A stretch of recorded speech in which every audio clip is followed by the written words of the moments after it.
Kaboom. So we're going to talk about Mermails.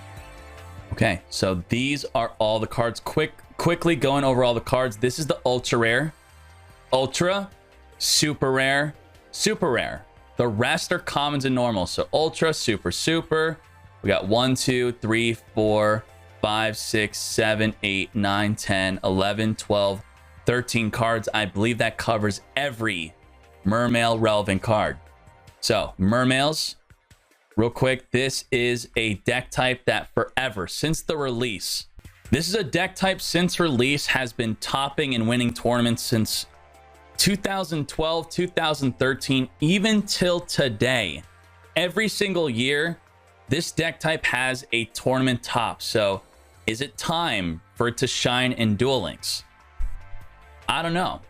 I feel like, you know, every deck type we're missing a bunch of stuff, but some deck types were missing more than others. And I feel like we're missing that true special piece. So Abyss Megalo, the main boss monster of the deck, you could discard 2 other water monsters to the graveyard, special summon this card from your hand. So you need 3 cards in your hand. This card plus 2 waters to summon. In the TCG, your opening hand is 5 cards. In Duel Links, your opening hand is 4 cards. So that's relevant to talk about because from TCG to Duel Links, these cards were originally made for the TCG.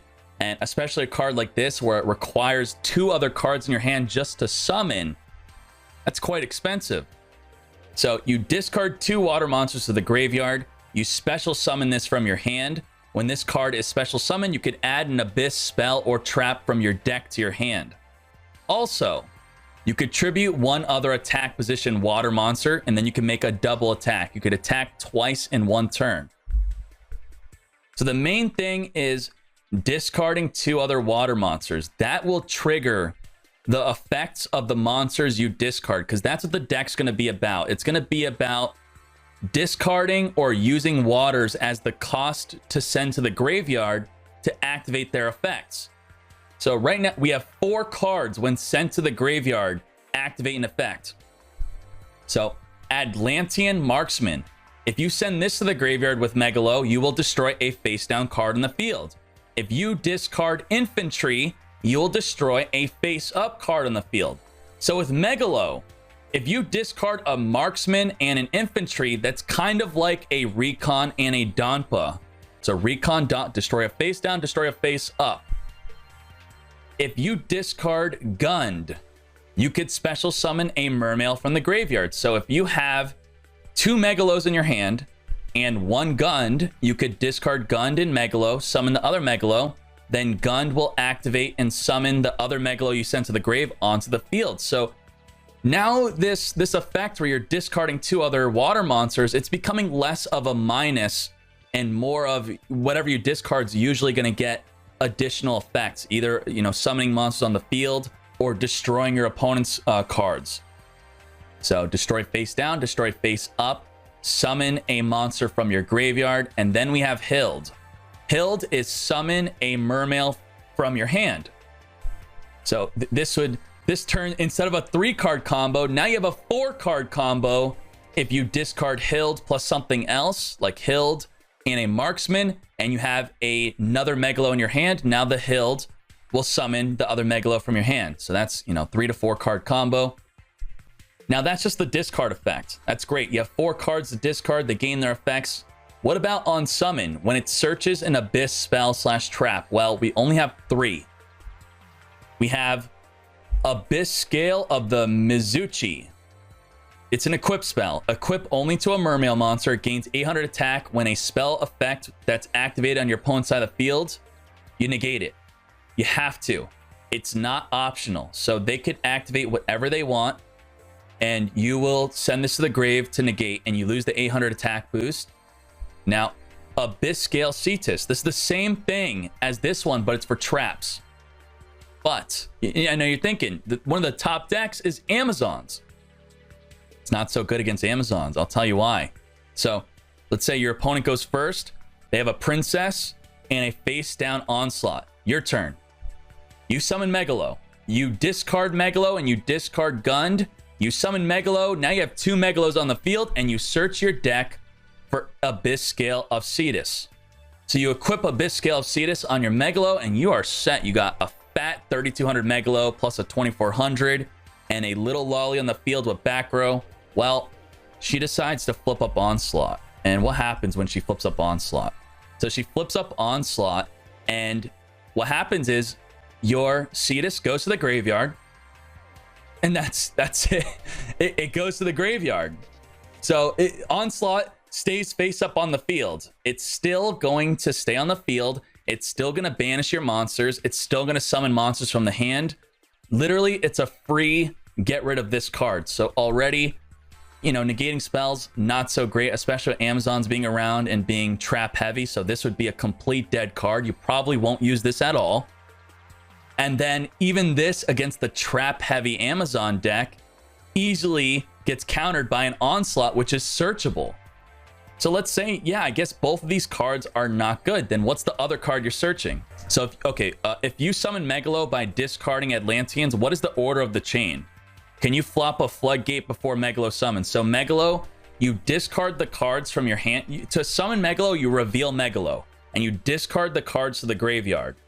Then once Megalo hits the field, Megalo and the Atlanteans all form a 3 chain link, 3 chains. So 1, 2, 3, all chains. And Duel Links, of course, will decide the chain link order for you. So you don't get to choose. And then they could respond with Floodgate. So Floodgate would flip down Megalo. So if you use Marksman to target Floodgate, that same Floodgate could flip down your Megalo. So it's not, you know, with like Fur Hires, you could pop the back row before committing your final monster on the field. You drop Megalo and they got a Canadia that you're targeting with the Marksman. Your Marksman pretty much just forced them to use it. That's it. And if Marksman targets Onslaught, it's not like Recon. So if Recon targets Onslaught, Onslaught gets destroyed even if you flip it up. If Marksman targets Onslaught, you just flip up Onslaught and it stays there. So Marksman is worse than Recon. So that would be that. What could be decent is if your Marksman targets Onslaught and they flip up Onslaught, then you could search for Cetus, and then your attack over Princess, when they activate the effect to banish, your Cetus can negate the banish effect. So that is one part where it could be good, but then they could summon another monster that won't be negated, and then they could banish with that monster, which won't be negated because it banished the one-time banish. All right. So the third card you could search is Abyss Squall. Abyss Squall, you target 3 Mermail monsters in your graveyard, special summon those in face-up defense position. Their effects are negated and they cannot declare an attack. Destroy them during the end phase. That really sucks. That really sucks. That, you know, for the TCG, you could Exceed Summon. And you could also Synchro Summon. And you also have 5 monster slots. You have to have no monsters on the field, 3 Mermails in the grave, and you must summon all 3. And we're in a meta with Onslaught. So unless you do all the discarding right away, pretty much, this is going to be dead a lot. I mean, in my testing, it wasn't really dead a lot, but I couldn't really do much with it. The best thing I did with this was pretty much, if my opponent goes for game, it's like a full wall. It's like really good, protect you for a turn. But in the end phase, everything gets destroyed. So surely that should trigger some effects, right? Well, it's not going to trigger Marksman, not going to trigger this. You can't even use Megalo effect if summoned. You can't use this effect if summoned. The effect's negated. You also can't. So you can't, like, these can't even be summoned anyway because they're not Mermails, by the way. Gunned will not work. This and this their effects are negated. They could still pay the cost to trigger an effect like Marksman or Infantry, but you won't get the effect. So I guess that could be something. If you really want to trigger a Marksman or Infantry, you flip this, summon this. But we'll get to even what this does. But this will work. Hild. We talked about Hild. If it's sent to the graveyard in any way, you could summon a Mermail from your hand. So if you have a Megalo in your hand and you flip up Abyss Squall and you summon all your monsters, if they don't attack Hild, Hild will be destroyed in the end phase by the effect of Squall, and then you could summon a Megalo from your hand. And if you special summon Megalo through any a gunned effect or a Hild effect, it's not going to get its effect to search an Abyss card. So yeah, these are your only 3 cards to search, and it's really crappy. Why is his effects? Why am I salty about having nothing good to search? I mean, I'll show you why. Because so Abyss Sphere is what you usually search in the TCG. It's a trap. It allows you to special summon a Mermail from the deck, but then its effects are negated. But you know, so what? You could summon something like Hild, or there's another Mermail when destroyed and sent to the graveyard. It could special summon a Mermail from the deck. We don't have that. So the best opener in this deck, the next card. So that's the ultra rare, and we had to talk about a lot of the cards because this card's connected to almost the whole deck. Now let's talk about the next card. Super rare Abyss Spike. This card you're going to play 3 of, definitely. When this card is normal or special summon, you could discard 1 water monster to the graveyard, add 1 level 3 monster from your deck to your hand. Now understand, it must be level 3. It cannot be level 3 or lower. You can only use Abyss Spike once per turn. So what's really great about this is it searches Marksman, it searches Gund, it searches Hild, but it does not search Infantry. So if you're playing 3 marks, I'm not saying you should, I'm just saying if you play 3 marks and 3 pike, it's almost like you're playing, 6 marksmen with how consistently you could have it in your opening hand. So ideally, here's a combo. You have your opening hand is this. Your opening hand is Megalo, Pike, and a Marksman. Okay, so 2, 1, 1. And your opponent went. They set a bunch of cards, they summoned, now it's your turn. You start your turn, you normal summon Pike, you discard Marksman, then you add Gund to your hand. Then Marksman destroys one of their face down cards, and you have a Pike on the field. Now with Megalo, you could discard the other Megalo and the Gund, summon Megalo, and then Gund effect will activate to special summon Megalo onto the field. So basically what you did is you have 2 Megalos on the field and a Pike, and you destroyed a face down card. And if you want to destroy more face down cards, instead of summoning a second Megalo, instead of searching Gund, you could search for another Marksman, destroy 2 face down cards. But we know most face down cards are chainable, so maybe ideally you destroyed 2 wall disruptions with a double marks play, and your field instead is just a Pike and a Megalo, and you destroyed 2 face downs. Now you have no cards in your hand after that combo though, so that's a cool combo. And well, I mean, I guess you go second, so you do have a 5th card. Now we have Abyss Lead. Now, I talked about Megalo being the boss monster. Well, also, let me talk about Salvage. Salvage. Target 2 monsters with 1500 or less attack in your graveyard. Add those to your hand. So I used this when I played Mermails in the TCG. I would, Megalo. You could, discard these and, get your search, whatever, something like this. Then you could salvage them back to your hand. You could add Marksman and Infantry back to your hand. Will it be good now? I don't know. I feel like you have to play really monster heavy or you're going to be at risk of bricking. But, maybe one of.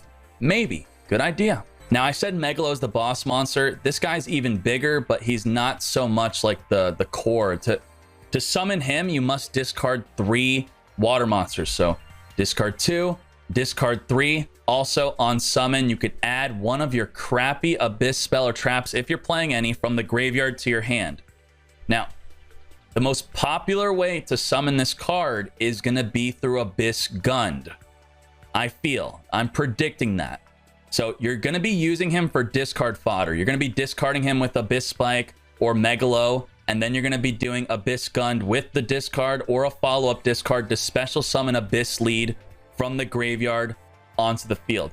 You can have good hands where you could have a hand of Marksman, Megalo, and Gund and discard all 3 of those to, special summon this if you want. Once per turn, you could tribute 1 attack position Mermail monster and then send a card from your opponent's hand to the graveyard. I like it. Let's talk about Hild. Hild is a little different than Gund. Gund summons from the grave, this summons from the hand. Now, summoning from the grave is a lot better than summoning from the hand. But this needs to be discarded. So you can't tribute it on the field with the effect of lead or Megalo to get its effect. It must be discarded. This one doesn't care how it's sent to the graveyard. You could literally, for a turn 1 play, because this deck, if you understand anything about this deck so far, this deck likes to go all in, balls deep. Usually decks that like to go balls deep, what do they lack? They lack defense. They lack follow-up. Well, if you're going turn 1 with Mermail, what are you going to do? You can't pop their face down. You can't pop their face up. A good turn 1 play could be just set Hild. You set Hild. If they do anything to it, you could special summon a lead or a Megalo from your hand. Your usual turn 1 play will probably be just summoning a Pike. Unless you do a big Megalo play with a lead, probably discarding from their hand. So this versus Gund, this could be good early, just setting as a defensive play. Abyss Turd. This is similar to Abyss Pike. Both of them on summon, you discard a card from your hand to the graveyard to add a water monster to your hand. This will add a level 3 water from the deck to your hand. This will add a level 3 or lower from the graveyard to the hand. So while Pike cannot search infantry, if you have infantry in the graveyard, you can add it to your hand through the effect of Turd. Now, let's say your graveyard is Abyss, you have Abyss Gund in your graveyard, and you summon Turd, and you discard infantry. If you add infantry from the graveyard to your hand after discarding it, you don't get infantry effect. You literally just activate his effect for no reason. You looped your marksman or infantry. People are going to do this probably, and it's going to be funny. So you discard them. You don't even get their effect. They go back to your hand before they even activate. So that's funny. And a problem with Turd is Turd requires a monster in the grave to activate. I mean, just like I said, even if it didn't, looping these, you wouldn't even get their effect. So that's what makes Pike better than Turd. Because you could use Pike right away on turn 1. You don't have to worry about monsters in the grave. So that's that.